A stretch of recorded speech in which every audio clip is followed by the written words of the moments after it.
Ezra chapter 15 and verse 15, or 16. 15, it says, for the sword and the destruction draweth not. And one people should stand up and fight against another, and swords in their hands. Verse 16, for there should be sedition among men. Sedition, let me look that word up. Sedition, conduct or speech inciting people to rebel against the authority or the state of monarchy. Okay? So there's gonna be a sedition among men. These people ain't gonna be worried about what the government's saying. Especially when you stopping the food, you stopping people livelihood to just live, a basic thing just to eat, a basic right for every man to put some food in his mouth. You stop that, they gonna rebel against the government. Right. And that's what's coming. Go ahead. It says, and evading one another, they shall not regard their kings nor their princes, in the course of their actions to stand in their power. So they ain't gonna care what the government is saying. Go ahead. It says verse 17, a man should desire to go into a city and should not be able. Because they're gonna have all these streets blocked off when that time of trouble comes. Military blockade. Yeah, blockades. They're gonna have every city you ain't gonna be able to get in or get out. Okay? Go ahead. Verse 18. But because of their pride, the city shall be troubled. The houses shall be destroyed, and the men shall be afraid.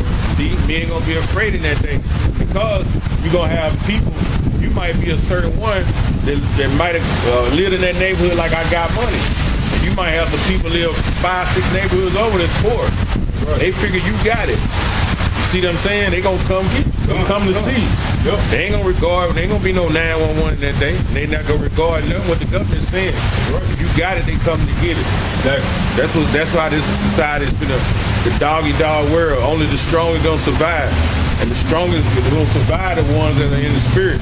Right. Like how about Shimon shot? That's who the Lord gonna take care of. You know, the rest of you brute beasts are gonna be set up for destruction. Right. See that? Go ahead. Verse 18, it says, for because of their pride, the city shall be troubled, the houses shall be destroyed, and the men shall be afraid.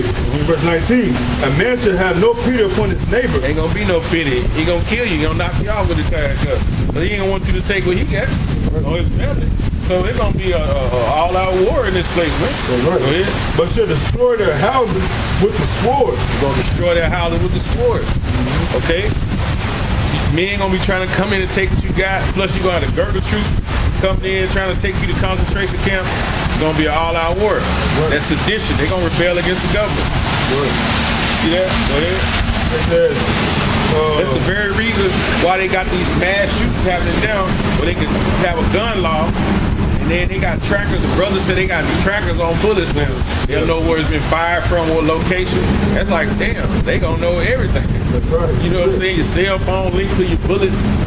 You know, you shoot somebody got a cell phone, they already know you did it. You can't get away.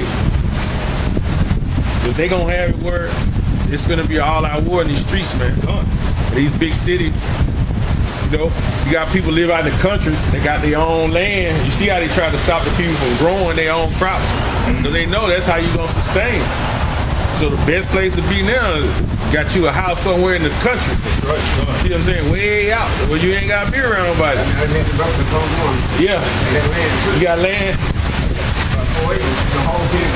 Yeah. Yeah.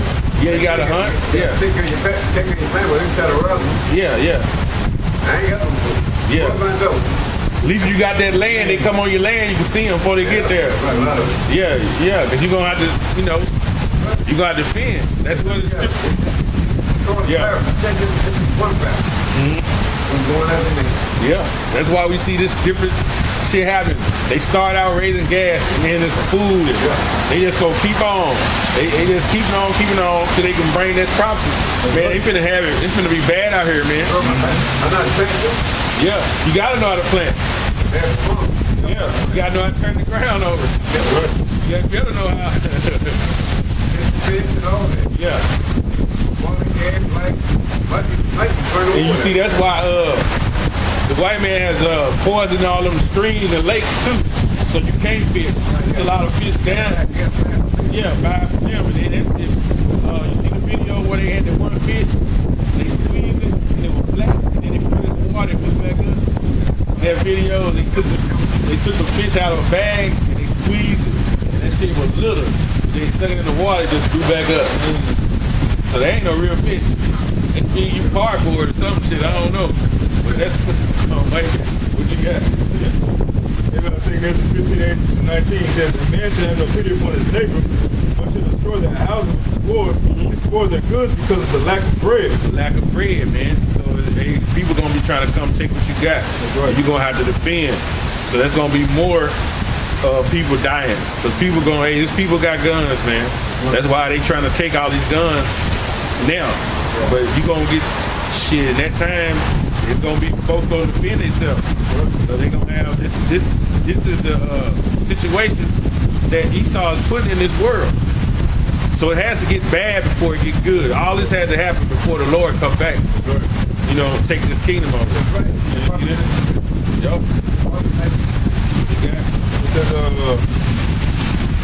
The great tribulation, verse 20. Behold, says the Heavenly Father, I will call together all the kings of the earth to reverence me, which are from the rising of the sun, from the south, from the east, and Libanius. That's good. No, that's it. I mean, it's all together. Give me that scripture.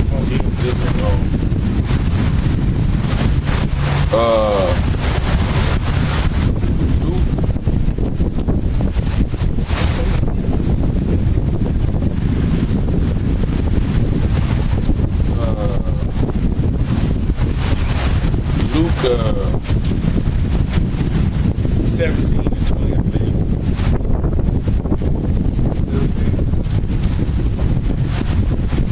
Take it 17 and 20. All right, so look at Luke chapter 17, verse 20. It reads, "And when he was demanded of the Pharisees when the kingdom of the Most High should come, he answered them and said," They want to know when the kingdom comes. Right, go ahead. "The kingdom of the Most High cometh not with observation." Said you ain't gonna see it coming. I think you gonna just see it. You know what I'm saying? He was telling them that. But in our time, we gonna basically see it coming. Go ahead. It says, verse 21, "Neither shall they say, Lo, here, but lo, there. For behold, the kingdom of the Heavenly Father is within you." So that kingdom of the Heavenly Father is within you. Okay? It's within you. You see what I'm saying? Once you know that, you get the knowledge, discernment, you get that wisdom, and you walk in that way that the Lord has told you. Then guess what? You're gonna inherit it. You're gonna see it when it comes with the armies. Then that's when you're gonna be saved. Your salvation, deliverance from your enemy, being lifted up. That's what we wait for. Okay? Because a lot of people haven't been triggered. The kingdom of heaven hasn't been triggered in them to know that wisdom, the discernment hasn't been. They ain't been that switch ain't been turned over to a lot of people. Sleep is said. You see what I'm saying? So that's why the Lord said 2/3 of my people, they gonna die by the sword, and 1/3 gonna be left therein. Okay? So with that, man, we hope this lesson was edifying to the election of Israel. Call Allah Yahweh, by Hashem, Yahweh Shai, by Hashem, Kakadash. Double honor to the apostles, the elders, GMS, preach, teach well, rule well. Shalom to you, Hakim out there on the four corners of the globe, pushing this truth. And all truth, sincerity, strictly out by Hashem, Yahweh Shai. Baba Ball. Shalom. Shalom.